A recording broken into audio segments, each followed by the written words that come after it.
नमस्कार मेरे प्रिय मित्रों, राधे राधे दोस्तों। एक बार फिर से स्वागत है आप सभी मित्र बंधुओं का हमारे धार्मिक चैनल स्वास्तिक ज्ञान पर। दोस्तों, एक बार माता लक्ष्मी क्षीर सागर में भगवान विष्णु के पैर दबा रही थी तो पैर दबाते दबाते माता लक्ष्मी ने भगवान विष्णु से कहा, हे प्रभु, आज मेरे मन में 3 प्रश्न उठ रहे हैं। यदि इन 3 प्रश्नों के उत्तर देकर आप मुझे संतुष्ट करेंगे तो मेरे मन को बहुत शांति मिलेंगे। तब भगवान विष्णु कहते हैं, हे देवी, आखिर तुम्हारे कौन से 3 प्रश्न है? तो माता लक्ष्मी कहती है, हे प्रभु, वह कौन सी स्त्री होती है जिसके भाग्य में संतान सुख नहीं होता है? दूसरा प्रश्न है कि कौन सी स्त्री समय से पहले विधवा होती है? और मेरा तीसरा प्रश्न है कि कौन सा श्रृंगार करने से स्त्री को स्वर्ग में स्थान प्राप्त होता है? दोस्तों, तब भगवान विष्णु कहते हैं कि हे लक्ष्मी, यह तुम्हारे तीनों प्रश्न बहुत ही ज्यादा महत्वपूर्ण है। जो भी व्यक्ति इन तीनों प्रश्नों के उत्तर समझकर इस पर्याप्त ज्ञान को अपने जीवन में उतार लेता है, उसे जीवन में सुख की प्राप्ति होती है। दोस्तों, भगवान विष्णु कहते हैं, हे देवी लक्ष्मी, अब मैं तुम्हें तुम्हारे तीनों प्रश्नों के उत्तर एक छोटी सी कहानी के माध्यम से देने वाला हूं। इस कहानी के माध्यम से तुम अपने तीनों प्रश्नों के उत्तर ठीक तरह से समझ पाओगी, परंतु मेरी एक शर्त है, जब तक मैं कहानी सुनाऊं तब तक तुम्हें इस कहानी को ध्यान से सुनना है। तो माता लक्ष्मी कहने लगी, प्रभु, मैं आपको वचन देती हूं कि इस कथा को मैं पूरे मन और लगन से सुनूंगी। आप कृपया उस कथा को आरंभ करें। तो दोस्तों, आप सभी से एक विनती है कि आप भी इस कथा को पूरा जरूर सुने। इसे आधा अधूरा सुनना पाप माना जाता है। कथा शुरू करने से पहले कमेंट में जय मां लक्ष्मी और जय श्री हरि विष्णु अवश्य लिखें। साथ ही वीडियो को लाइक करना ना भूलें। तो चलिए आरंभ करते हैं। प्रिय बंधुओं, भगवान विष्णु कहते हैं, हे लक्ष्मी, किसी राज्य में एक छोटा सा नगर था। उस नगर में एक सेठ रहता था। उस सेठ के 2 बेटे थे और सेठ के बेटों की शादी भी हो चुकी थी। सेठ की पत्नी और सेठ के बड़े बेटे दोनों का ही स्वभाव दुष्ट प्रवृत्ति का था, इसलिए सेठ की पत्नी अपने बड़े बेटे की पत्नी से बहुत ही ज्यादा प्यार करती थी। मगर छोटे बेटे की पत्नी जो थी वह बड़े ही अच्छे स्वभाव की थी और वह एक पतिव्रता स्त्री भी थी और पूरे घर का सारा कामकाज भी वह अकेले ही करती थी। इतना कुछ होने पर भी सेठ की पत्नी और बड़े बेटे की पत्नी छोटी बहू का हमेशा ही अपमान करती रहती थी। दोस्तों, भगवान विष्णु कहते हैं, हे लक्ष्मी, सेठ के बड़े बेटे की बहू को एक बेटा था और छोटी बहू को एक पुत्री थी। सेठ की पत्नी हमेशा पुत्र को लेकर छोटी बहू को ताना मारती रहती थी, लेकिन वह क्या कर सकती थी? वह हमेशा उनके ताने सुनती रहती थी। दोस्तों, तब भगवान विष्णु कहते हैं, हे लक्ष्मी, अब मैं तुम्हें छोटी बहू की कहानी अच्छे तरीके से समझाता हूं। इस कहानी से तुम्हें तुम्हारे पहले प्रश्न का उत्तर प्राप्त होगा। तुम्हारा पहला प्रश्न था कि कौन सी स्त्री के भाग्य में पुत्र की प्राप्ति नहीं होती है? तब भगवान विष्णु कहते हैं, देवी, उस सेठ की जो पत्नी थी वह पहले से ही बड़े ही दुष्ट स्वभाव की थी। उसके कुटिल स्वभाव से सभी घरवाले बहुत ही ज्यादा परेशान थे, परंतु अपनी सीधी साधी छोटी बहू को वह कुछ ज्यादा ही परेशान करती रहती थी। उसको सताने में उसको बहुत ही ज्यादा आनंद आता था। सेठ के छोटे बेटे की पत्नी का नाम सुकन्या था। बेचारी सुकन्या सुबह जल्दी उठ करके अपने कामकाज में जुट जाती थी। इतना करने पर भी सेठ की पत्नी की निगाहों में सुकन्या हमेशा खटकती रहती थी। एक दिन की बात है, सुकन्या घर में झाड़ू लगा रही थी तो सेठ की पत्नी बोली कि तेरे हाथ में जान नहीं है क्या? तू जल्दी जल्दी झाड़ू लगा, मैं मंदिर जा रही हूं। मेरे लौटकर आने से पहले तू भोजन बनाकर तैयार रखना और आते ही मैं उस भोजन को ग्रहण करूंगी और सुन, अन्न का एक दाना भी बर्बाद ना हो पाए। बेचारी सुकन्या करती भी तो क्या, वह अपनी सास की बातों को सुनती रही। तब घर की सफाई करने के बाद सुकन्या खाना बनाने में लग गई। खाना बनाते समय वह मन में सोच रही थी कि मैं इतना काम करने के बाद भी एक पल के लिए चैन की सांस नहीं ले पाती हूं और मेरी सांस हर समय मेरे काम में कोई ना कोई गलती निकालती रहती है।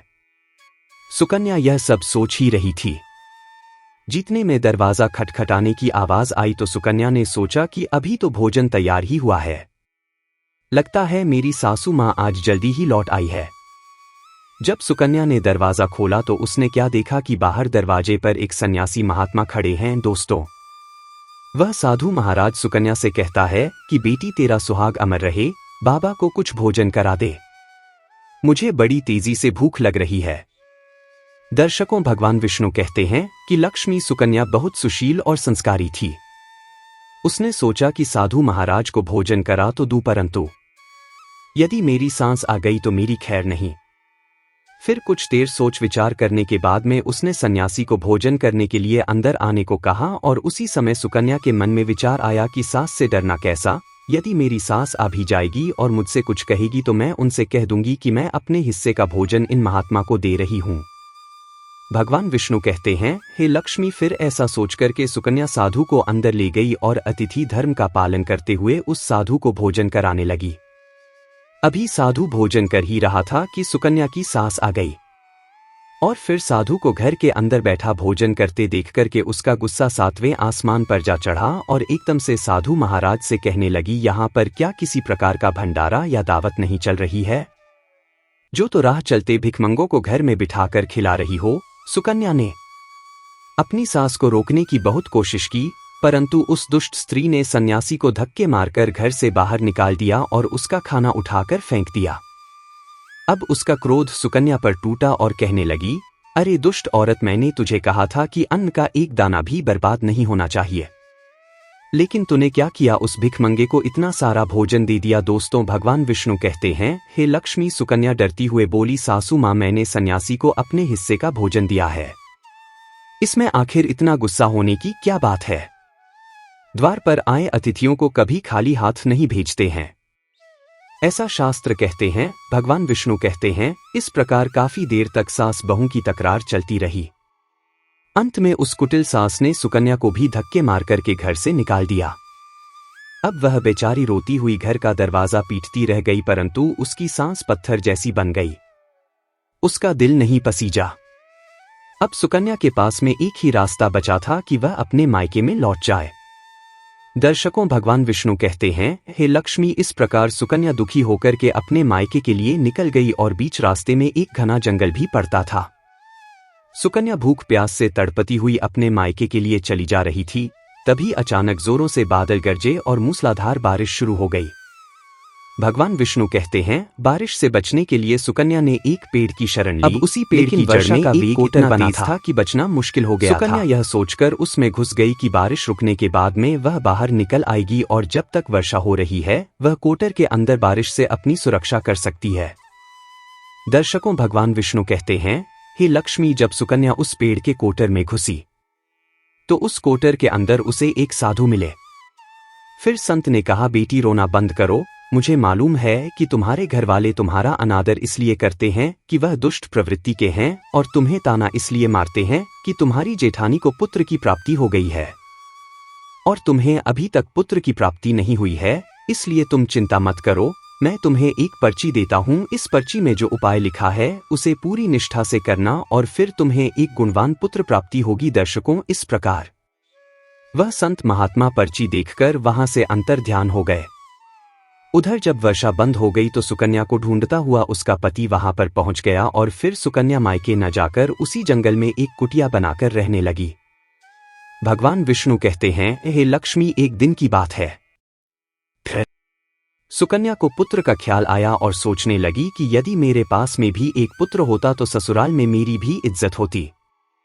वह ऐसा सोच ही रही थी कि उसे संत की दी हुई वह पर्ची याद आ गई और जब सुकन्या ने पुत्र प्राप्ति के लिए उस पर्ची को पढ़ा तो उसमें लिखा था कि बेटी, पुत्र प्राप्ति के लिए हमेशा स्त्री को रात्रि के समय पुरुष के बाईं तरफ सोना चाहिए। ऐसा करने से कुछ समय के बाद में बाईं करवट लेटने से नाक का दायां स्वर और दाहिनी करवट लेटने से नाक का बायां स्वर चालू हो जाता है और फिर जब भी पुत्र प्राप्ति की इच्छा हो तो उस स्थिति में मिलन से पहले यह निश्चित कर लेना चाहिए कि पुरुष का दायां स्वर चलने लगे और स्त्री का बायां स्वर चलने लगे। उसी समय गर्भधारण किया जाना चाहिए। ऐसा करने से निश्चित ही पुत्र की प्राप्ति होती है और इसके विपरीत नाक के स्वर चलने से पुत्री की प्राप्ति होती है। दर्शकों, पर्ची में आगे लिखा था कि मासिक धर्म शुरू होने के प्रथम 4 दिवस में मिलन से पुरुष रोग को प्राप्त होता है, 5वीं रात्रि में मिलन से कन्या की प्राप्ति होती है, 6ठी रात्रि में मिलन से पुत्र होता है, 7वीं रात्रि में मिलन से बंध्या पुत्री होती है, 8वीं रात्रि में मिलन से ऐश्वर्यशाली पुत्र होता है, नवरात्रि में मिलन से ऐश्वर्यशाली पुत्री होती है, 10वीं रात्रि में मिलन से अति श्रेष्ठ पुत्र होता है। 11वीं रात्रि में मिलन से सुंदर व अच्छे संस्कार वाली पुत्री होती है। दर्शकों, भगवान विष्णु कहते हैं, हे लक्ष्मी, इस प्रकार उस सुकन्या ने 10वीं रात अपने पति से मिलन किया और गर्भधारण किया। अब सुबह स्नान आदि क्रिया से निवृत्त होकर के पूजा पाठ करके सुकन्या का पति लकड़ी काटने चला गया। उसके पति के जाने के बाद तूफान आ गया। अब सुकन्या की झोपड़ी तूफान में उड़ गई और भारी बारिश होने लगी। और फिर सुकन्या बारिश से बचने के लिए एक पेड़ पर एक पता लिखती है।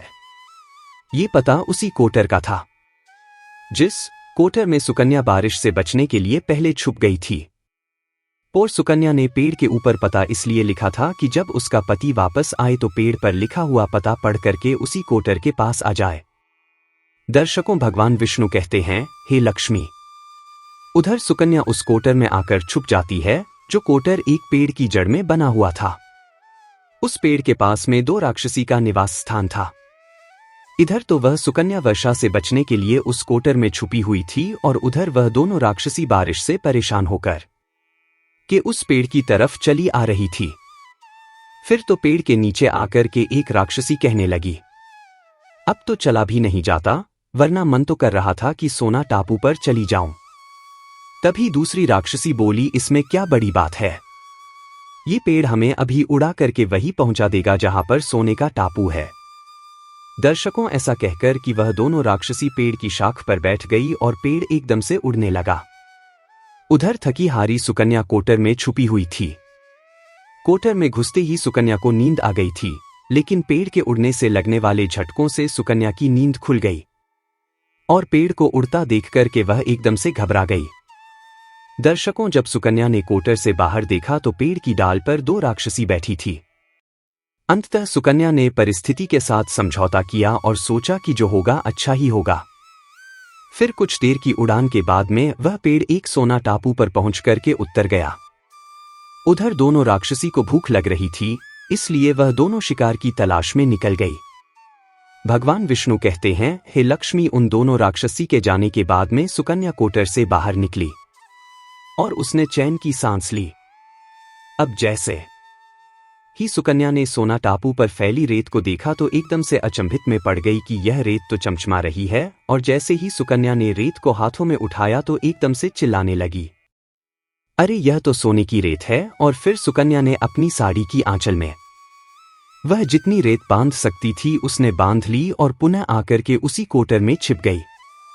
दर्शकों, भगवान विष्णु कहते हैं, इधर तो सुकन्या का उस कोटर में वापस जाना हुआ, उधर दोनों राक्षसी पेड़ पर वापस आ गए और वह आपस में कहने लगी, आज तो भरपेट खाना खा करके पूरी तृप्ति हो गई, अब चलो वापस लौट चलते हैं हम जहां से आए थे। और फिर इस प्रकार थोड़ी देर में वह पेड़ उड़ करके उसी स्थान पर पहुंच गया जहां से वह पेड़ उड़ करके गया था। भगवान विष्णु कहते हैं, लक्ष्मी व सुकन्या तब तक उसी कोटर में छुपी रही जब तक किसी कार्यवश वह राक्षसिया उस पेड़ से चली नहीं गई। और जैसे ही वह दोनों उस पेड़ से चली गई, वैसे ही सुकन्या सोने की रेत लेकर के उस कोटर से बाहर आ गई और मन में सोचने लगी कि इतना सारा सोना देख करके मेरी सासू माँ खुश हो जाएगी और अब मैं अपने ससुराल वापस जाऊंगी और अपनी सासू माँ को इतना सारा सोना दूंगी। फिर वह मुझसे कभी भी नफरत नहीं करेगी और मुझसे प्यार करने लगेंगी। भगवान विष्णु कहते हैं, हे लक्ष्मी, इधर तो सुकन्या ऐसा सोच रही थी, तब तक सुकन्या का पति सुकन्या को ढूंढता हुआ उसी कोटर की तरफ आ जाता है और सुकन्या अपने पति को सारी बात बताती है और अपने पति के साथ वापस अपने ससुराल पहुंच करके अपनी सासू माँ से कहती है, देखो सासू माँ, मैं आपके लिए क्या लाई हूं। और ऐसा कहकर के वह सारा सोना अपनी सास को देती है और उसे सोना कैसे प्राप्त हुआ वह सारी घटना भी अपनी सास को बता देती है। भगवान विष्णु कहते हैं, सोना लेने के बाद में सुकन्या की सास एकदम से क्रोधित होकर के बोली, अरे मूर्ख औरत, तू बस इतना ही सोना लेकर आ गई, इतने सोने से क्या होगा, मैं होती तो बहुत सारा सोना लेकर आ जाती। फिर अपनी सास की बात सुनकर के वह सुकन्या कहने लगी, माँ जी, हमारी 3-4 पीढ़ियों के लिए इतना सोना काफी है। तो सास कहने लगी, अरे मूर्ख, सोना भी काफी होता है क्या, जितना हो उतना ही कम है। अब देख, मैं जाऊंगी और कितना सोना लेकर आती हूं। भगवान विष्णु कहते हैं, हे लक्ष्मी। सुकन्या ने अपनी सास को बहुत समझाया, परंतु उस लालची दुष्ट स्त्री के समझ में एक भी बात नहीं आई।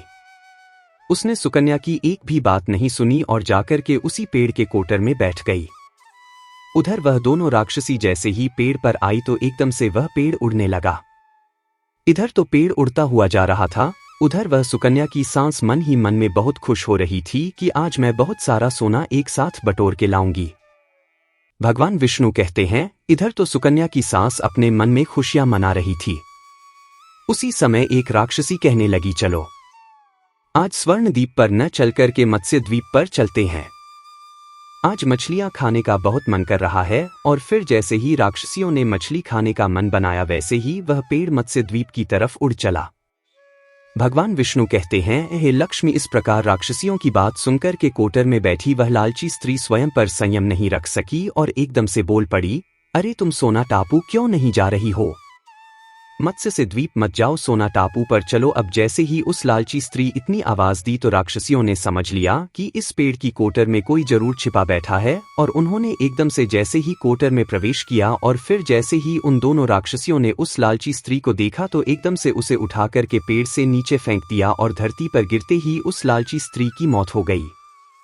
अब जैसे ही सूचना उसके घर वालों को मिलती है तो उस स्त्री का पति यानी सुकन्या का ससुर सुकन्या के पास जाता है और उसे कहते हैं, बेटी मैं तो उसे पहले से ही समझाता था कि तू ऐसा काम मत कर।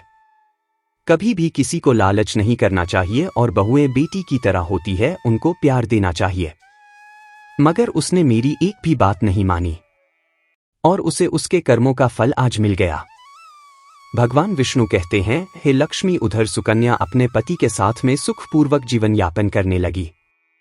फिर कुछ समय गुजरने के बाद में सुकन्या को एक गुणवान पुत्र की प्राप्ति हुई। खनौस और पुत्र की प्राप्ति के बाद सुकन्या की खुशी का ठिकाना नहीं रहा और वह भगवान का शुक्रिया करने लगी।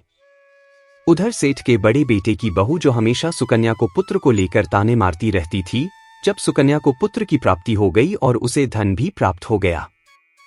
उधर सेठ के बड़े बेटे और बहू के दिन गरीबी में गुजरने लगे तो सेठ की बड़ी बहू जाकर के सुकन्या के आगे हाथ जोड़ करके अपनी गलती के लिए माफी मांगने लगती है। सुकन्या एक बहुत ही दयावान स्त्री थी और बहुत ही मधुर संबंध वाली स्त्री थी, इसलिए वह अपनी जेठानी को माफ कर देती है। खनौस और वह जो भी सोना लेकर आई थी उसमें से कुछ सोना वह अपनी जेठानी को भी दे देती है। इस प्रकार वह पूरा परिवार अच्छे से जीवन यापन करने लगता है। भगवान विष्णु कहते हैं, लक्ष्मी, इस प्रकार जब समय धीरे धीरे सुखपूर्वक व्यतीत होने लगा तो सेठ की बड़ी बहू का जो पुत्र था वह अवगुणी था, इसीलिए उसने सारा धन अवगुणों में बर्बाद कर दिया और सुकन्या को जो पुत्र हुआ था वह बहुत ही गुणवान था। वह अपने जीवन में इतना आगे बढ़ा कि उसने अपने माँ बाप का नाम रोशन कर दिया और फिर जब सुकन्या और उसकी जेठानी का जीवन समाप्त हुआ तो सुकन्या को स्वर्ग की प्राप्ति हुई और उसकी जेठानी को नरक में स्थान मिला। भगवान विष्णु कहते हैं, लक्ष्मी, तुम्हारा पहला प्रश्न था कि कौन सी स्त्री के भाग्य में पुत्र नहीं होता, तो समझ लो संत के द्वारा दिए गए पर्चे के विपरीत जो कार्य करते हैं उनके भाग्य में पुत्र योग नहीं होता। लक्ष्मी, तुम्हारा दूसरा प्रश्न था कि कौन सा गहना पहनने से स्त्री या पुरुष की दर्दनाक मौत होती है, तो समझ लो वह है लालच रूपी गहना जो सेठ की पत्नी ने पहना था और खूब सारा सोना लाने के लालच में कोटर घुस गई और राक्षसियों द्वारा नीचे फेंक दिए जाने के कारण सेठ की पत्नी की दर्दनाक मौत हो गई, इसलिए लालच रूपी गहना कभी नहीं पहनना चाहिए। लक्ष्मी, अब तुम्हारा तीसरा प्रश्न था कि कौन सा श्रृंगार करने से स्त्री को स्वर्ग में स्थान मिलता है, तो वह चरित्र रूपी श्रृंगार यानी कि चरित्रवान और पतिव्रता स्त्री सेठ की छोटी बहू सुकन्या की तरह मृत्यु के बाद स्वर्ग में जाती है। इसलिए हर विवाहित स्त्री को पतिव्रता और चरित्रवान होना चाहिए। दोस्तों, आपको यह कहानी कैसी लगी? कृपया हमें कमेंट में जरूर बताएं। अगर आपको कहानी पसंद आई हो तो अपने मित्र बंधुओं के साथ जरूर शेयर करें। आशा करते हैं यह जानकारी आपको अच्छी लगी है। अधिक धार्मिक जानकारी के लिए हमारे स्वास्तिक ज्ञान चैनल को सब्सक्राइब करें और हमसे जुड़े रहें। आप सभी का धन्यवाद।